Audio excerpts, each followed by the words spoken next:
Why is it so hard to be a man in 2026?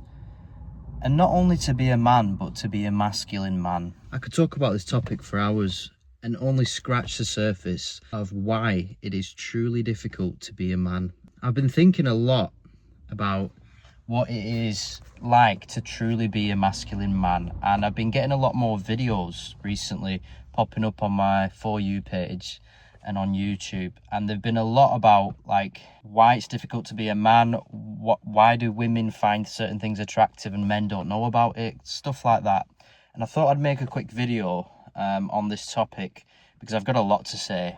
First off, let's talk about why relationships are becoming increasingly difficult. And there is actually a statistic, I think something like within 5 years time or by 2030, almost half of all women will be single between the ages of like 30 and 40, something like that. I might have botched that stat, but there's a lot to say about this stat and why it's going to be true. I truly believe that, and there's no one to blame for here. So I just want to start off this video by saying I am not blaming females. I'm not blaming the other gender, or one of the genders in this world.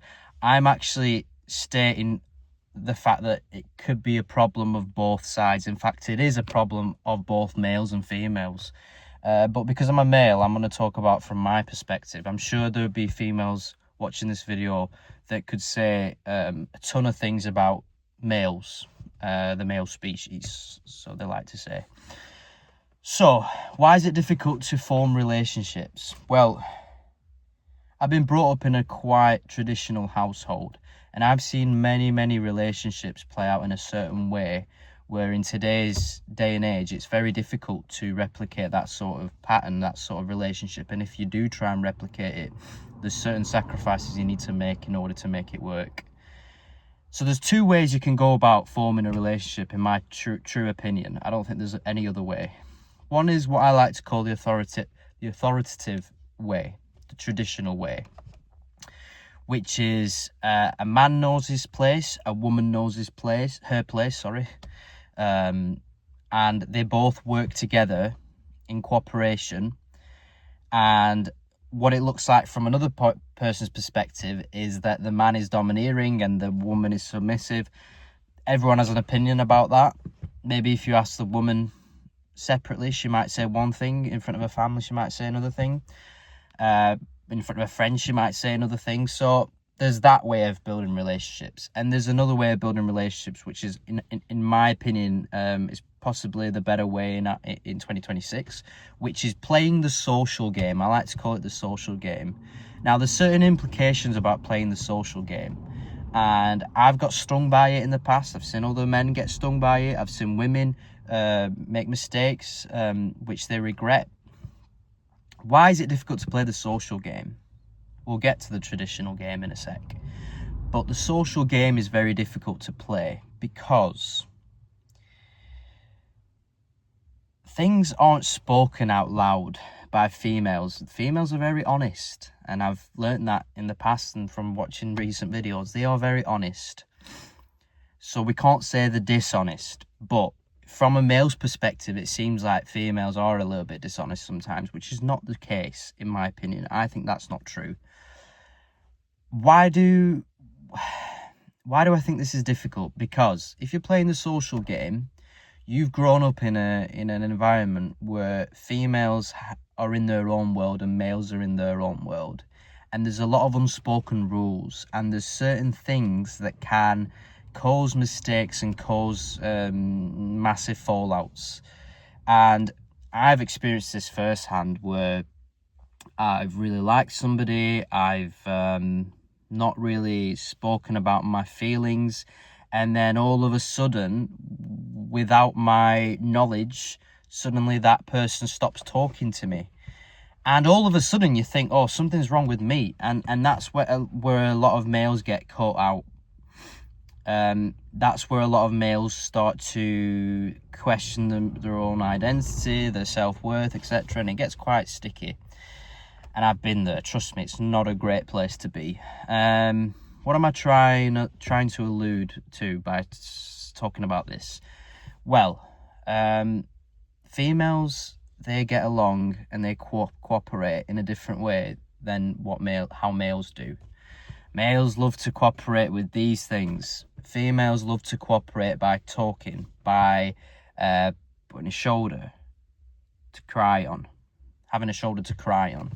They cooperate in a way which is different, which makes our life, in a sense, as males, difficult. And it's difficult to become that masculine male that every woman wants to be around when there's things being spoken behind your back, there's text being shown to other females, there's gossiping, there's slandering, there's things that us as males can't control, and sometimes we don't even know it's happening. I don't know it's happening half the time, but it's very easy to suss out once you start being around females with their friends and being around females on their own when you're chatting and just building that sort of friendship or relationship, whatever. And it's very telling but it takes time. That's the thing, it takes time. Playing the social game becomes a bit slippery when, first of all, you struggle to make friendships with females in general, and that becomes an issue because then the females are going to question within that group, because remember, they're working together, they get along in groups, they stick together, quite literally. Like you see some colleagues, female groups or female friendship groups, they're never on their own, but we as males, we're lone wolves. So it's very hard to play that social game, because when you get into a monogamous relationship, you start to have certain boundaries that you thought were there, but then they aren't there, because then it's like, what can a female talk about with her friends about the relationship? What can a male say actually overstepped the boundary here? So it becomes very difficult. Now, back to the traditional way of forming relationships. This one is difficult in the sense of it's very easy to start controlling a person. It's very easy to start controlling a person when there's no accountability. And it's very easy to start controlling a person when there's no accountability, because it's just you and the other half. It's just you and your other half. There's no one apart from family, there's nobody to really give concrete evidence of you messing up, concrete evidence of you overstepping a boundary. So there's that. How does this relate to it being difficult being a masculine man? Well, if you're trying to play either game in a relationship, the way it becomes difficult is you start to question if you're doing things right. And that's why a lot of males are being silenced, essentially. I feel like males are being really silenced in terms of their opinion, in how they should act, in what they should do.